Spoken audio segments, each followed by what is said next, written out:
Hi, my name is Ashley Sartorelli, and I am a student at Webster University, Geneva. Welcome to our podcast series where we will be interviewing the program leaders of Creativity and Innovation Days 2024.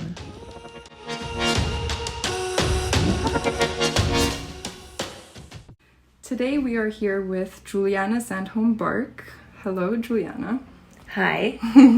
Would you mind introducing yourself? Sure.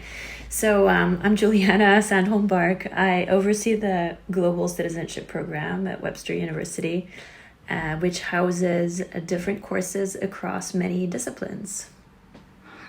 Thank you for that. So my first question for you is, what does creativity and innovation mean to you? That's a tough question. There's, I think, many different kinds of creativity. For me, true creativity is, as I see it, is something that one does for its own sake, kind of like an expression of freedom almost, with no strings attached, freedom from other things. I think it's something you cultivate over time, kind of like a daily practice, like a muscle that you train, that like a skill that you get better at. So no rules. Well, it's just a daily practice, a deliberate daily practice almost, that gets your creative juices flowing, if you like. But it can also have a social dimension, like if you're working with somebody and you have a good connection with that person, then you have a lot of creative solutions that emerge from that conversation, which is really great as well. So there's many different kinds of creativity. And what is your contribution to the creativity of 2024? So I'm organizing the afternoon session of Thursday, April 11th. And I usually have a very pragmatic approach when I organize these sessions for conferences. I usually look at the needs that we have as a campus. So there are two needs that I want to address through the session I'm organizing. The first need is a student need. So the students I'm serving here are the students who are enrolled in my art appreciation course, who will be attending this session. Of course, they have to attend. But of course, others are more than welcome to attend as well. But the session will be an art history class given by me, essentially, and it'll be a brief historical overview of generative AI, which is a very hot topic these days, about which people tend to have strong feelings about, because I've talked to a lot of artists, a lot of visual artists who are kind of opposed to AI because they see it as a threat to their livelihood, a threat to what they do professionally. But my purpose during the session will be to kind of neutralize or try to neutralize some of those strong feelings by showing that Gen AI is really a kind of system that's been used to make art, and there's been many such systems in the history of art. So I hope that will kind of neutralize some of the negative feelings or strong feelings of people who attend, who are going to be in the room. So that's how I want to start. And then I'd like to also organize a hands-on workshop during which participants will learn to use prompts and play around with a few Gen AI tools to create some visual things. Cool.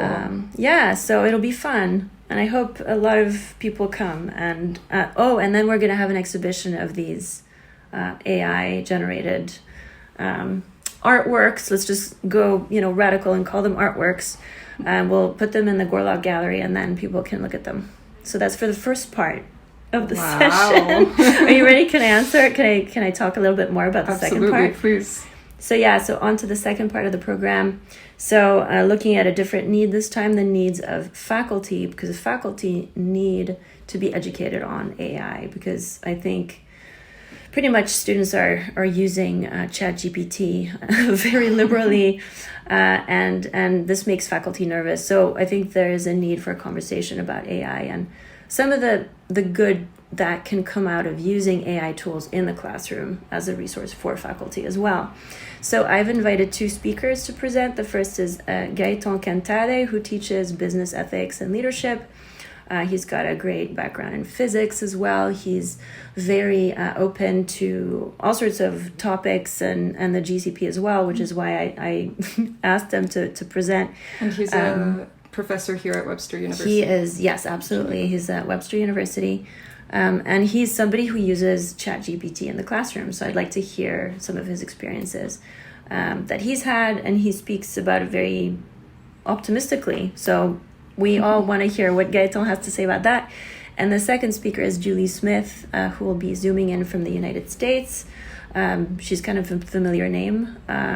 She teaches at Webster in Webster Groves in St. Louis, but she's an expert in media literacy education, and she has developed an amazing database of AI tools that's just sitting on World Classroom for faculty to use. And it's a great database, but it's so extensive that it needs some interpretation. And so she'll be our guide, and she'll be providing some guidance as to how to use this database and her favorite tools that she's been using. So these are the amazing speakers I've found, and I hope that a lot of people come and listen to what they have to say. Wow, thank you for that. It's definitely exciting because I think it's the first time we have a faculty kind of section to this event, or at least specific to. Yeah, I think it's a good opportunity to create a conversation and sort of look at the potentials, but also be more aware of the drawbacks of AI tools. But just sort of create a conversation so that's sort of normalizes the thing and stops being such a threat, or you know what I mean? Mm-hmm. Yeah. So I feel like you've already answered this potentially, but if you had to give one good reason to the listeners to come and attend the event. So I think, so I think it'll be a nice, practical, an opportunity for people to get some applied knowledge of the Gen AI tools that are out there, a chance to try them out yourself, to see what their potential is, and also to get a better sense of maybe some of the drawbacks as well. Amazing. Yeah, definitely a hot topic. Yeah. Thank you so much, Juliana. You're welcome. Thank you. We hope you enjoyed this interview and look forward to seeing you again next week. Please don't forget to check out our website called wcci.webster.ch and click under events for more information.